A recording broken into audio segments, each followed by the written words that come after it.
आज का हमारा जो टॉपिक है वो है क्यूब एंड क्यूब रूट्स, ठीक है। सबसे पहले इसको स्टार्ट करने से पहले हमें क्या करना है कि हमें कुछ क्यूब्स देखने हैं, ठीक है।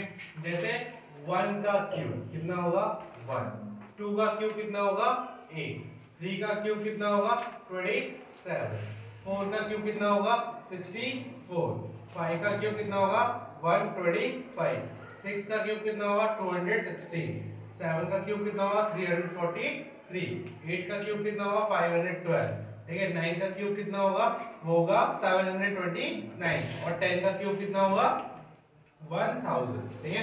ये बेसिक्स कुछ क्यूब है, ठीक है। तुम्हें होने तो यार 20 तक चाहिए, ठीक है, बट 10 तक में भी काम चल जाएगा, ठीक है। अब देखो ये बात होगी क्यूब्स, ठीक है। क्यूब्स क्या होता है? क्यूब्स का मतलब होता है पावर 3। क्यूब का क्या मतलब होता है? जिसकी पावर क्या हो 3 हो, क्या हो पावर 3 हो, ठीक है, पावर 3 हो, ठीक है। इसी को क्या बोलते हैं? क्यूब बोलते हैं। अब यहाँ पे एक बात है, क्यूब रूट क्या है? क्यूब रूट क्या हो, ठीक है। जैसे हमने स्क्वायर रूट में बात किया था, स्क्वायर रूट जो होता था वो कुछ इस तरीके का होता था, ये स्क्वायर रूट होता था, है ना। बट क्यूब रूट में क्या फर्क होता है? क्यूब रूट में ये होता है, ये इस तरीके होता है, 3 यहाँ पे लिखा होता है, ठीक है, 3 का लिखा होता है यहाँ पे। इसका मतलब क्या है? ये क्यूब रूट है, ठीक है। अब इन दोनों में बेसिक डिफरेंस समझ लो, स्क्वायर रूट और क्यूब रूट में।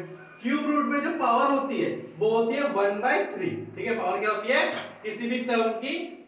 लेट्स सपोज यहाँ पे x है तो यहाँ पे x की पावर कितनी रहेगी 1/3। लेट्स सपोज यहाँ पे x है तो स्क्वायर रूट में x की पावर कितनी रहेगी 1/2, ठीक है। स्क्वायर रूट में पावर कितनी होती है 1/2 और क्यूब रूट में पावर कितनी होती है 1/3, ठीक है। यही क्या होता है? बेसिक डिफरेंस होता है।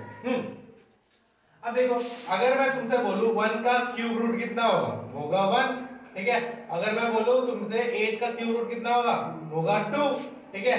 अगर मैं बोलूं तुम्हें इसका 27 का क्यूब रूट कितना होगा 3। अगर मैं तुमसे बोलूं 64 का क्यूब रूट कितना होगा, ठीक है, 64 का क्यूब रूट कितना होगा तो होगा 4, ठीक है। इसी तरीके से अगर 125 का क्यूब रूट बोलो तो कितना होगा 5। और अगर मैं बोलूं कि तुम्हें 216 का क्यूब रूट कितना होगा 6। उसी तरीके से अगर मैं बोलूं 343 का क्यूब रूट कितना होगा 7। और अगर मैं बोलूं कि 512 का कितना होगा 8 होगा, ठीक है। और 729 का कितना होगा 9 होगा। और 3 का क्या होगा ये 1000 का क्या हो जाएगा 10, 1000 का क्या हो जाएगा 10, ठीक है। तो ये कुछ बेसिक्स था जो तुम्हें पता होना चाहिए, ठीक है। अगर कभी तुम्हें डायरेक्ट इसका क्यूब रूट निकालना है 27 का, ठीक है, तो क्या लिखोगे? डायरेक्ट क्या लिखोगे 3 लिखोगे।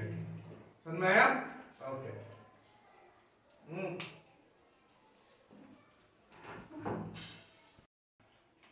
अगर मैं बात करूं कि अगर हमें 27 का क्यूब रूट निकालना है, हमने वैसे तो देख लिया ये कितना होता है 3 होता है, बट होता कैसे ये चीज देखते हैं, ठीक है। तो उससे पहले अगर मुझे किसी का भी क्यूब रूट निकालना होता है तो मैं उसको क्या करूंगा, उसका एलसीएम लेकर उसको तोड़ दूंगा, क्या लगेगा 3 × 3 × 3, ठीक है।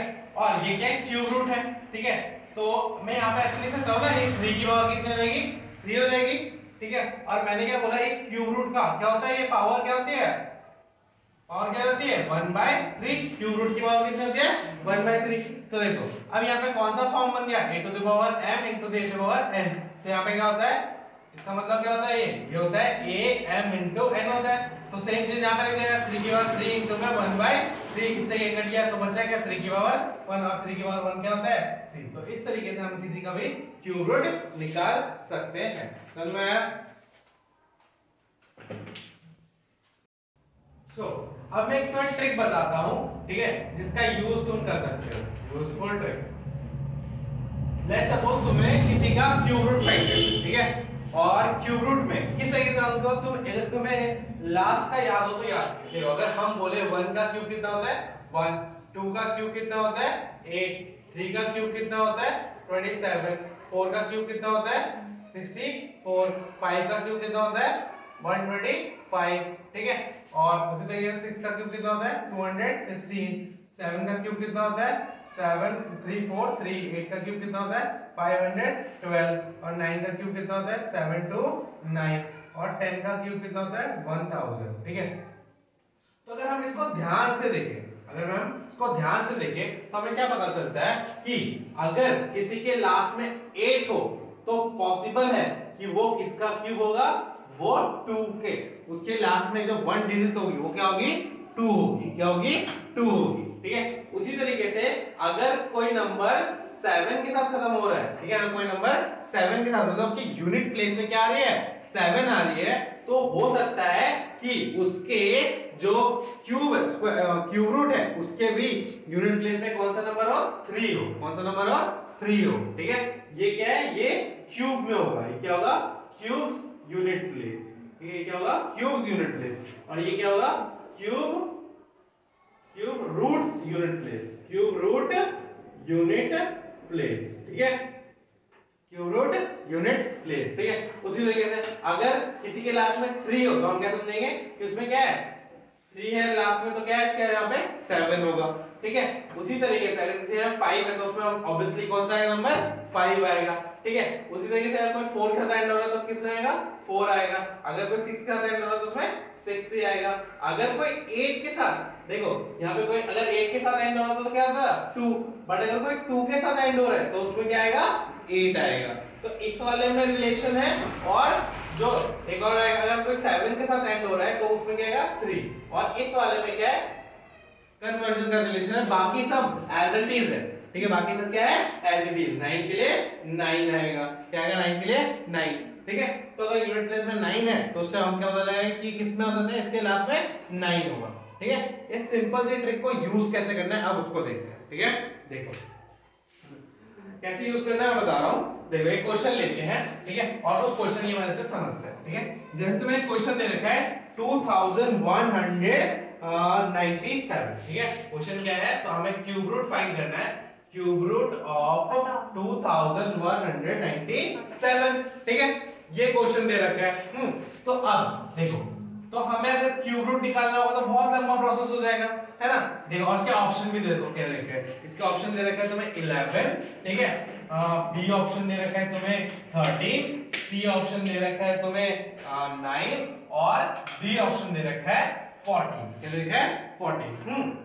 अब अभी मैंने तुम्हें क्या ट्रिक बताई थी, अगर किसी लास्ट में एंड हो रहा है 7 के साथ, कोई अगर नंबर एंड हो रहा है 7 के साथ, तो उसके क्यूब रूट के यूनिट प्लेस में कौन सा नंबर होना चाहिए 3 होना चाहिए। अब देखो इनमें से किसी में 3 है, बस इस वाले में 3 है, तो ऑप्शन इज ये 13 इज द करेक्ट ऑप्शन। तो इस तरीके से हमें ट्रिक को यूज करना है, समझ में आ गया। अगर किसी भी क्वेश्चन का क्यूब रूट आता है, लेट्स सपोज यहाँ पे भी 3 है और एक और नंबर भी दे रहा था 3, तब तो तुम्हें निकालना पड़ता, बट इस केस में सिर्फ एक ही जगह 3 दे रखा था, तो इससे आसानी हो गया ना हमें निकालने में, हमें उतनी मेहनत नहीं करनी पड़ी। तो ये क्या है सिंपल सी ट्रिक है क्यूब रूट फाइंड करने की, समझ में आया।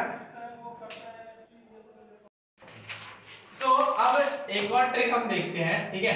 इस ट्रिक में क्या है कि हमारे पास ना नंबर दे रखा है 10648 और इसका क्यूब रूट बताना है, क्या बताना है क्यूब रूट, ठीक है। और इसके ऑप्शन कुछ इस तरीके से रखा है 12, B is 32, ठीक है, C is 22 और D is कितना दे रखा है 18 दे रखा है, ठीक है, D is 18 दे रखा है। तो अब जो मैंने पहली ट्रिक बताई उससे तो हम इसे फाइंड नहीं कर सकते क्योंकि इसमें 3 जगह 2 है, तो हम कैसे पता लगे। तो इसके लिए एक ट्रिक है, देखो तुम सिर्फ इनका क्यूब याद करो। 10 का क्यूब कितना होता है 1000, ठीक है।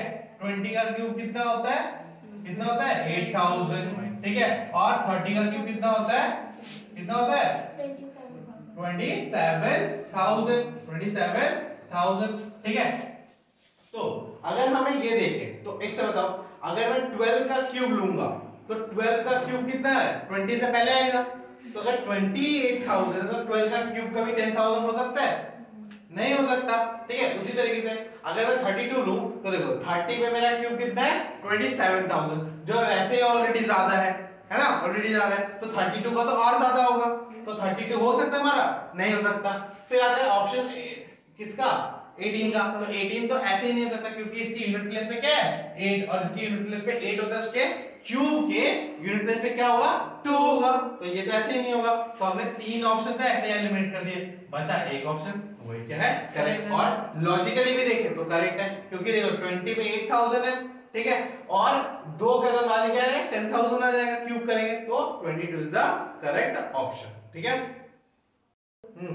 सो अब क्वेश्चन क्या है, find the cube root of 91125, ठीक है। तो अब देखो जब लास्ट में से 5 है तो हम ये पता करते हैं कि जो उसका क्यूब होगा उसके भी लास्ट डिजिट में क्या होगा 5 होगा। जो हमने ट्रिक देखी तो उससे पता चल रहा है। तो 5 अब 2 में, ठीक है, मतलब ये दोनों तो हो ही नहीं सकते। तो अब A और D में से, ठीक है, तो A और D में से कौन सा होगा, ठीक है। तो इसके लिए हम लगाएंगे सेकंड वाली ट्रिक। कौन सी लगाएंगे? सेकंड वाली ट्रिक, ठीक है। तो देखो 30 में कितना है, 30 का क्यूब कितना होता है 27000 होता है।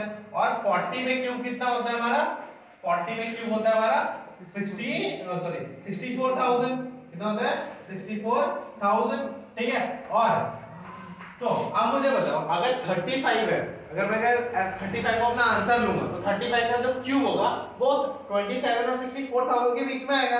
बट 91000 तो बहुत ज्यादा है, वो इनके बीच में आएगा क्या? नहीं आएगा। तो लास्ट ऑप्शन क्या बचता है 45 इज आवर करेक्ट ऑप्शन, ठीक है। सो इस क्वेश्चन में क्या है, हमें एक इक्वेशन दे रखी है, इसको सॉल्व करना है, उसका आंसर बताना है, ठीक है। तो कैसे सॉल्व करेंगे? सिंपली जैसे हम सॉल्व करते हैं, ज्यादा दिमाग नहीं लगाना। 15 का स्क्वायर कितना होता है? 15 का होता है 225, ठीक है, और 8 का होता है 64, ठीक है। इसकी होल पावर है तो इनको प्लस करेंगे तो कितना आएगा 289, ठीक है। अभी इसकी होल पावर क्या है 3। 289 किसका होता है 17 का होता है, 17 का स्क्वायर। और जो ये ऊपर लगा रखा है ये क्या है स्क्वायर रूट है, तो स्क्वायर रूट की पावर कितने होते हैं 1/2, कितनी होती है 1/2 होती है, ठीक है। अगर अब इसके ऊपर 1/2 होती है, अब इसके ऊपर लगा रखा है क्यूब लगा रखा है, तो 2 से ये 2 कैंसिल हो जाएगा, ठीक है। तो बचेगा क्या 17, और 17 का क्यूब कितना होगा 7, लास्ट में क्या है 7, और 7 का क्यूब है तो लास्ट में क्या होगा 3। तो इसमें से लास्ट में 3 किसका है? बी ऑप्शन में, B is the correct option, ठीक है। तो ये हो गया। सो यहीं पे खत्म करते हैं इस टॉपिक को, ठीक है। आई होप आपको दोनों ट्रिक समझ में आ गई होगी, और वीडियो अच्छी लगी होगी तो इसको लाइक करना और अपने दोस्तों के साथ शेयर करना, और कमेंट करके अगर कोई भी डाउट हो तो पूछना, ठीक है। मिलते हैं नेक्स्ट वीडियो के लिए, और सब्सक्राइब जरूर करना। चलो बाय।